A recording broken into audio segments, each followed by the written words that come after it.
Hey, I'm Todd. Thanks for choosing to watch my video, and if you would subscribe it, like it, Facebook it, Twitter it, all that stuff, that'd be great.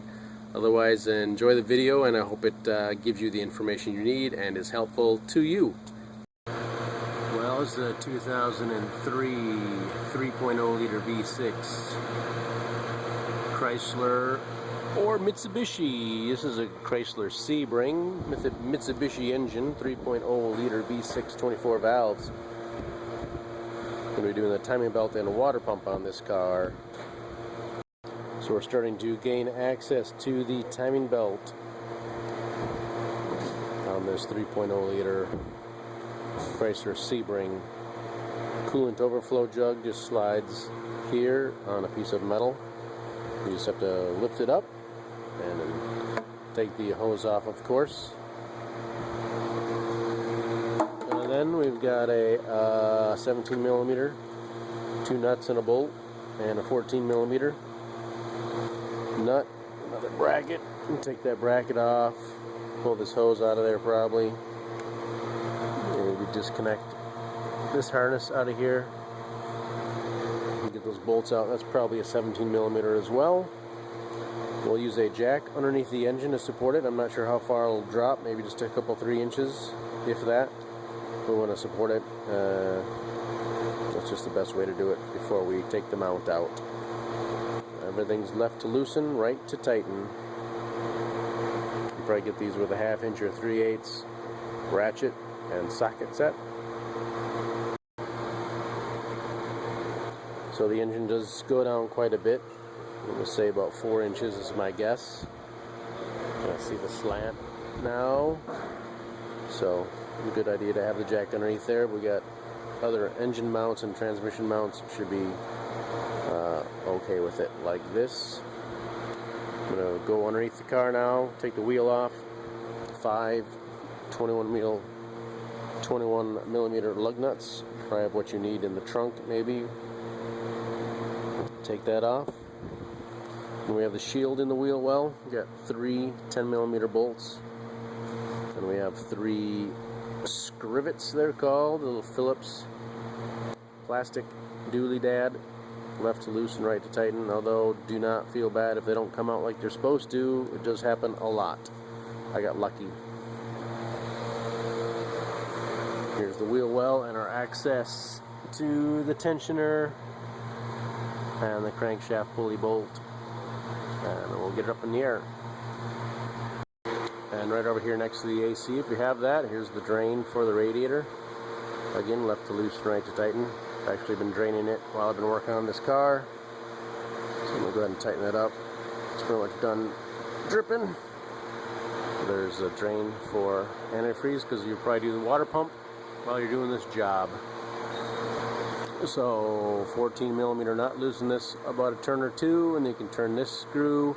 It'll move the pulley up and down so you can loosen the belt. Here's the other one. I loosen maybe these 2 items right here. Again, 14 millimeter nut and bolt. Get in here with a wrench, and this is the adjusting screw here to allow this to move. So we can loosen up our bolts. We use impact guns. We have air tools here, of course, at the shop. So we'll take this off. They do make special tools for holding pulleys. This looks like it's got 2 holes here for a wrench of some kind to hold that. But we'll be taking this off with the impact gun.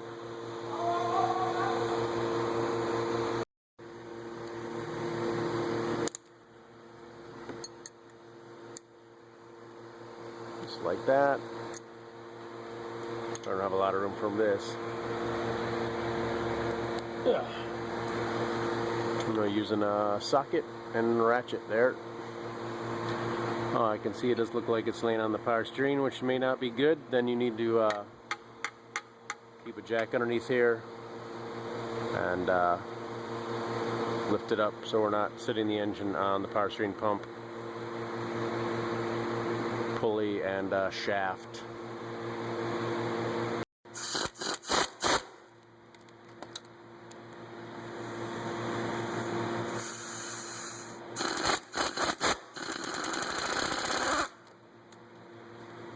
don't need to go that far. I got that. And that's loose already. So loosen this up probably. Zoom, right up there.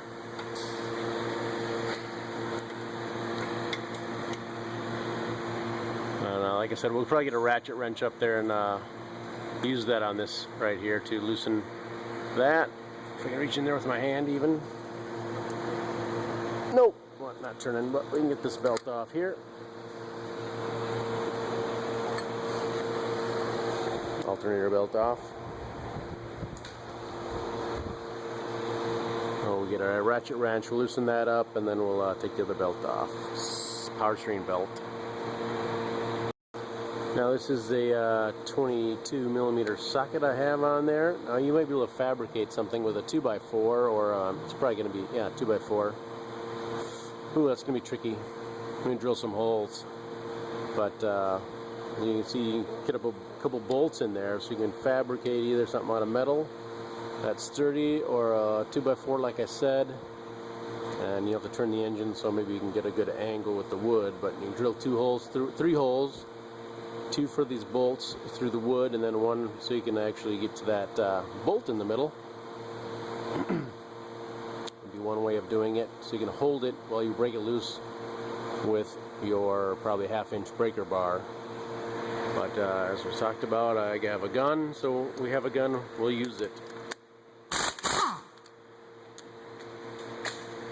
And this belt did not, I was able to turn that nut with the bolt with my hand, and it came to a stop, but I can't just pull it off. So since we're doing the timing belt, we'll just take this crankshaft pulley off. But I wanted you to know that that belt was not coming off. There we go. Now the belt, well, it doesn't have to come off necessarily. Well, you know what? Looks like the timing cover is behind that pulley, so we'll need to take the 14 and the 14 nut and bolt out to remove that adjuster tensioner so we can get the cover off. 10 millimeter bolts for the timing cover. It's important to notice the crankshaft sensor wiring and how it is laid out here, so we can make sure it goes in the same spot. We don't want to have it cut with a belt or anything like that if it's not in the right spot.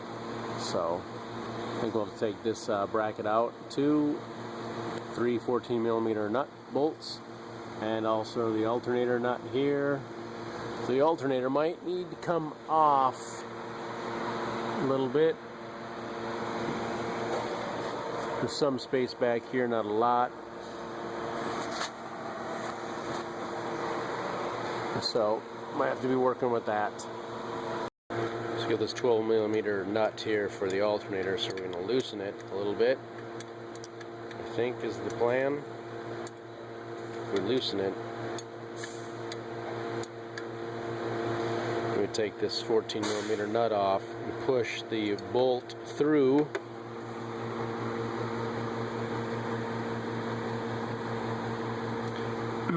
Then it'll maybe just swing down and allow us to get this mount out of here. That's the plan. We got some 12 millimeter bolts also for the timing cover, 10 and 12 millimeter bolts for taking the cover off. So I got the nut, lock washer, and washer off there, no problem. I didn't want to go through for some reason, so I put the nut on there and used a pry bar and pushed really hard, and it popped, and finally, so it moves freely now.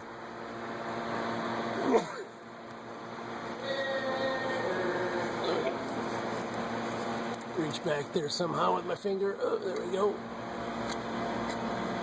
I should remove the hamster wheel. That was squeaking. Alright, that's the plan. Get that out. Make sure this sits in the back there properly when it's done. It's got a flat edge it needs to sit against. So we'll try and get a pry bar up here and try and pry this out from above and from below, and hopefully it'll swing out of the way. And I'll loosen up those, oh, got one more there. the fourth bolt. And take out the 4 bolts for that mount. That seems to be working a little bit. Although, it looks like it hit me on the AC right there, darn it. So close. I wonder if we can slide it at all, though. Otherwise, we'll just take the alternator upper bolt out and lift it up to get rid of that problem. Alright, so it kind of looks like we got a little interlocking here. So 10mm bolts here. We talked about 12mm bolt out, 10mm bolt out of a hole here. So we got I disconnected these connectors. They should all be different, so don't worry about them mixed up, plus they're color coded. Just push these tags and release them. So we got a bracket down here and a 10mm bolt, and also down here a bracket and a 10mm bolt. 10mm bolt. Let's see here. So there's also a 12mm bolt down there. So we'll get that, and that might be all we need to get the back cover off, and then we'll get the front cover off, and then the bottom cover last. 10 and 12mm bolts. Now when you're manipulating these covers out, you do need to manipulate this power steering hose, kind of like this, to get that back cover off. It's kind of a tight fit, but it does come out, as you can see. You can see a pretty good idea of where the timing mark's going to be right here, where it should line up. And there's a mark there, whether it's the mark. Oh, let's get over here in the light. Notch here, timing mark there. And I don't see much of a mark here, or notch. Maybe it's on the valve cover. Maybe I should put the valve cover back. So I was doing the valve cover gasket. We'll get that bottom cover off. So here's the timing covers out. Could actually put it up on top dead center if you wanted to before we took the pulley off. You can kind of see how things interlock.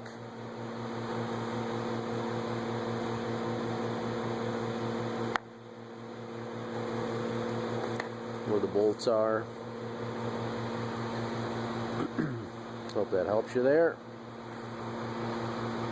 I tried to go up with the alternator. I'm not sure it's much better, but we want to get this 14mm bolt, which I forgot about, right here as well.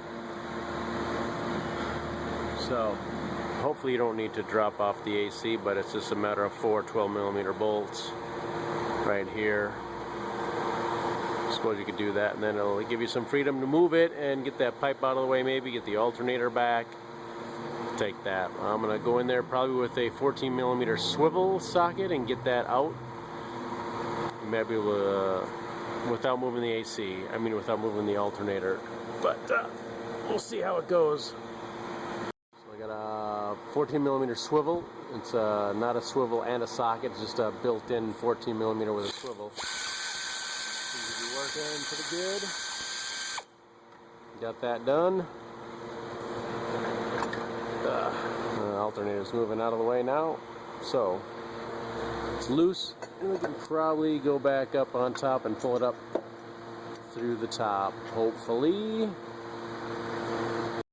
Alright, did take a little finagling. You gotta kind of move the bolts. Move the bolts out a little bit so they can get past the pulleys, and I had to jack up the engine to get it out.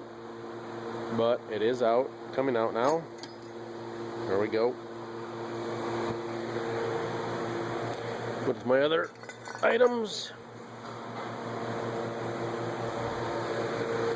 Now we have access to the timing belt. Wow, look at that slack. It's crazy. So we're gonna put a bolt probably in the crankshaft. We'll put a bolt in the crankshaft to turn it over and line up our timing marks next. So hopefully you can see there. I'm going to turn the light on maybe, or in the next shot it'll be some light, but hopefully you can see the dimple in the crankshaft pulley and the mark on the engine. They're lined up for the crankshaft.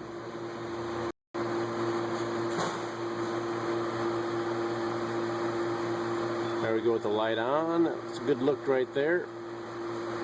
So we'll check the camshaft marks before we take the belt off. Just look at the timing belt tensioner pulley, because they do want you maybe, I think, to use a tool actually that fits in here, and then you want to twist this and tighten the belt. Twist this and tighten the bolt before you pull the pin on the hydraulic tensioner. Maybe a small needle nose would get in there and you might be able to make that work.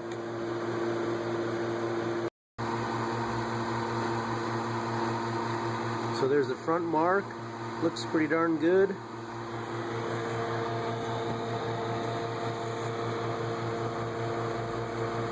There's the back mark. It looks pretty good as well. One trick you can do is maybe use some fingernail polish or some whiteout or something and take that and go from the mark and wipe it across the belt as straight as you can to the mark, or just this mark here. A trick you can do is take this white mark, the mark here, and put it on your belt with some fingernail polish or some whiteout. Do the same for this. Take some whiteout or fingernail polish, go from this mark, put it on the belt, and do the same for the crankshaft somewhere, and then you can transfer those marks onto your new belt. Sometimes helps to put the belt on with more confidence. But the marks line up, so we can take off. We can probably loosen this bolt here, 14 millimeter. Although, as you saw, those two little fingers that fit in there, if you don't really have a tool to move that, you might want to leave that, think about leaving that in place and just take off the hydraulic tensioner down there. So there's just two bolts.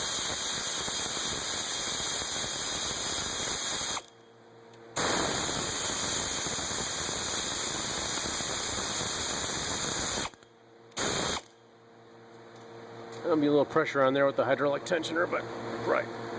Slip that off like so.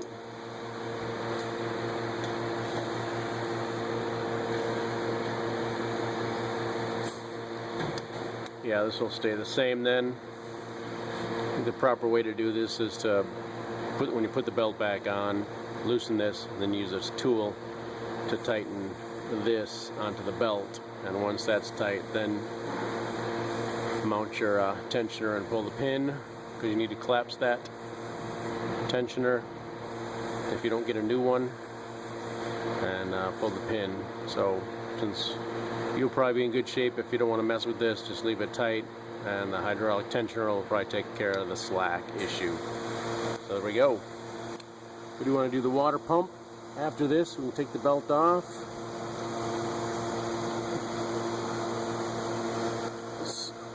This here. Okay.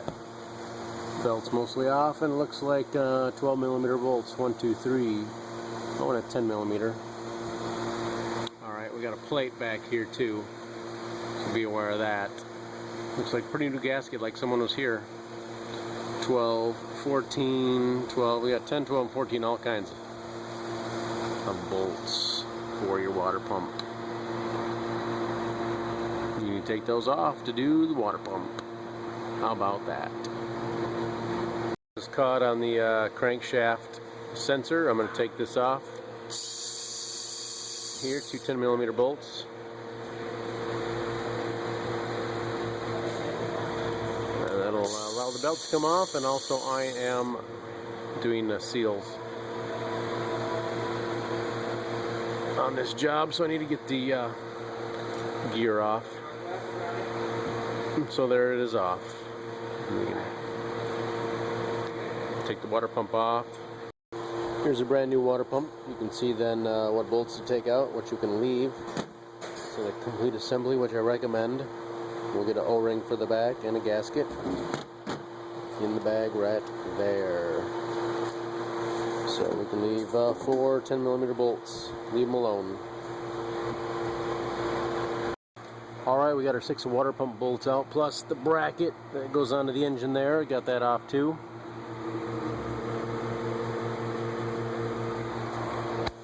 Now, because there's a pipe in the back,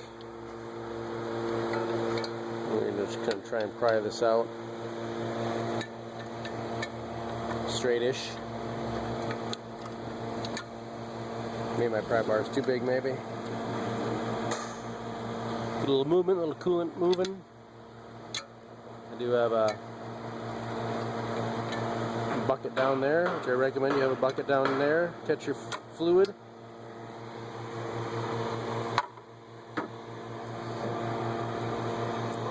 Slowly try and pry that off. So maybe my pry bar is a little too big for this job. I'll do a pry bar on each side, probably in these notches where you've seen I've been working, and probably be able to pull it off. I might have one more 12mm bolt right down there. That'll help take that off. One. Yeah. Alright, it is all the bolts out really helps. Really got some freedom now, so now I'm ready to use the screwdrivers and pry this baby off. The O-ring pipe on the back.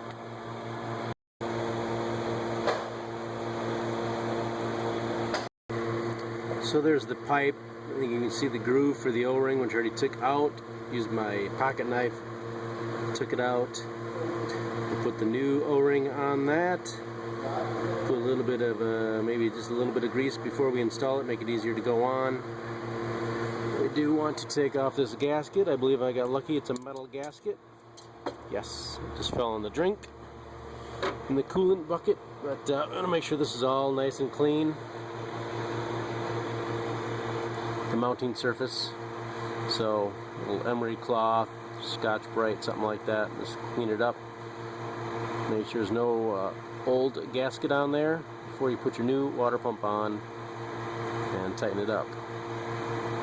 So we'll put the O-ring on, clean the gasket area, and probably put the gasket on the back of the water pump. Could maybe use just a little dab of RTV or something to stick it on there so it doesn't move when you install it, or put a couple bolts through the holes with the gasket on there to keep it in place. So we got our new water pump on, slid on pretty nicely with the little bit of grease on the O-ring. Give a little wiggle. Don't forget to put the bracket on the new water pump. And just give it a little wiggle maybe to get the bolts all to line up and start them all by hand first. Torque spec, if you're doing that, is 17 foot-pounds for the 12mm bolts, and the 114mm is supposed to be 30 foot-pounds. So tighten them up, and we're reversing procedure to install. Now these cams do sit pretty close to where they need to be. I think this back one actually moves a little bit. Yeah, it's pretty solid right there, so you'll have to roll it back into position when you put the belt on. Got these little clippies to help sometimes hold the belt in place. Alright, got our timing marks lined up. Got the timing belt on here. Put a rag in here so it stays engaged with the teeth. Then we'll wrap it around up here, around the idler pulley, and go up to the front camshaft pulley. So we've wrapped it around up here, around the first belt, or first cam. Marks look pretty good, and we don't want too much slack down here. I think it's probably okay, so I'm going to continue on. Wrap it around the water pump. This is where we might need a second hand and might have to put the video camera down. I'll need to turn that cam possibly to the left a little bit.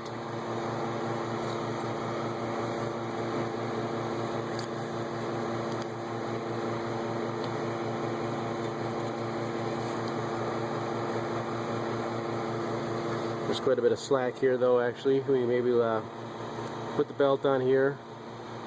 Use one of my clips.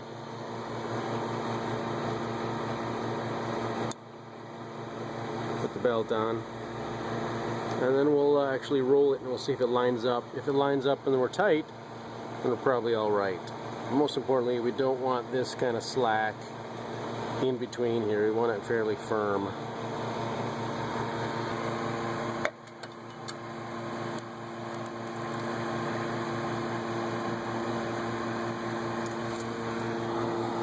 And I think, yeah, now we're too far.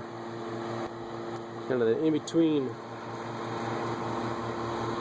kind of that in-between spot where I'm not sure if I'd roll it back. I think we'll roll it back a little bit though and engage the teeth. Roll it back forward and see how we are. It's a little bit of a trickery.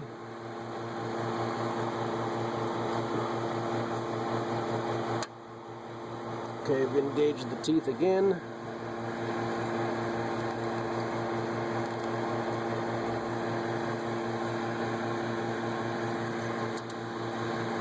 My little clip on there. Don't really need to, but I'm going to. We'll see if we can roll this tight at all. Oh, and it just jumped on me. You don't want that. But I think that's going to work. So I'm going to roll it back. Take this off. Go backwards. Ugh.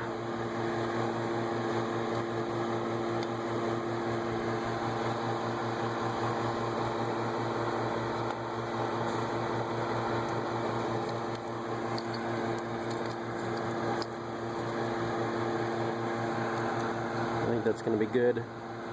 Once we roll the wrench forward, it'll probably be okay.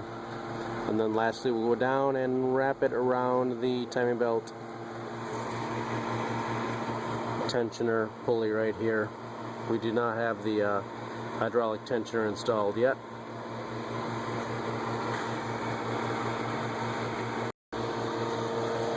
So I'm pretty happy with my marks. Pretty good. This ended up being pretty good. And down there, it's looking good. We got that around there. So we'll go down below and install our hydraulic tensioner. Got a little thread sealer on there, like plumber's shoes. Might go into oil passages, those two holes, so we get a little sealer on them. And we'll just install our new hydraulic tensioner on there.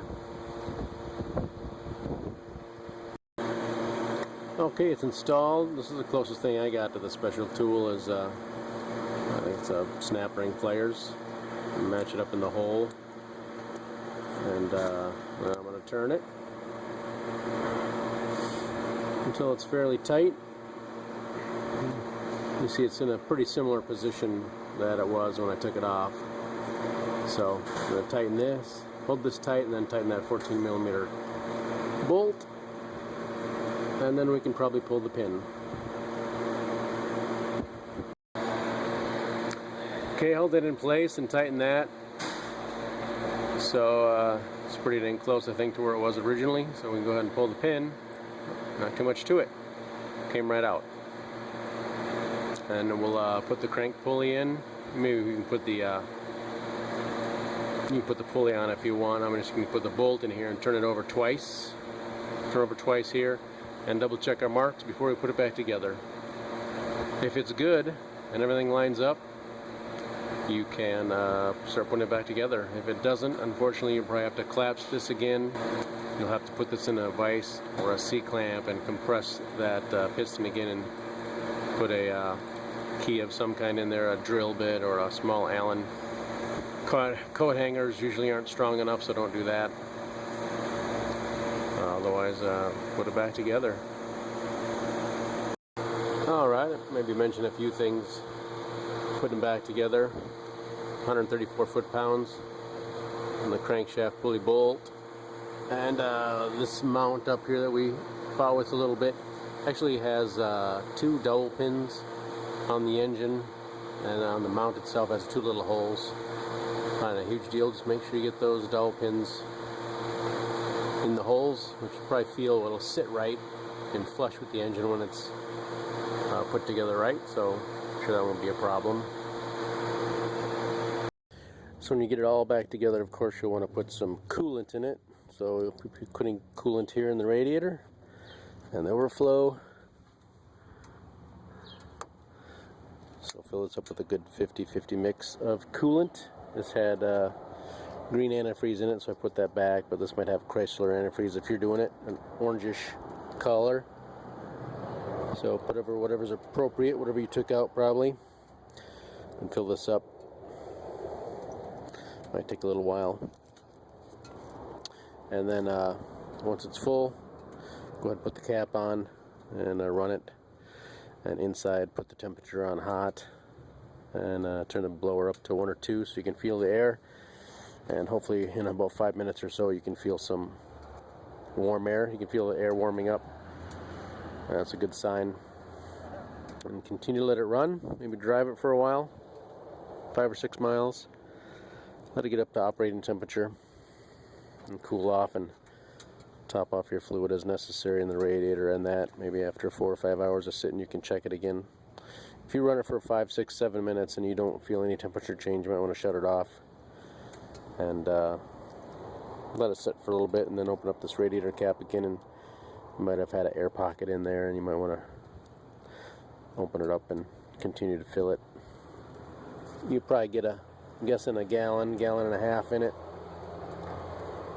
So I think that's going to complete your time belt and water pump job on your 3.0 liter V6 24 valve engine.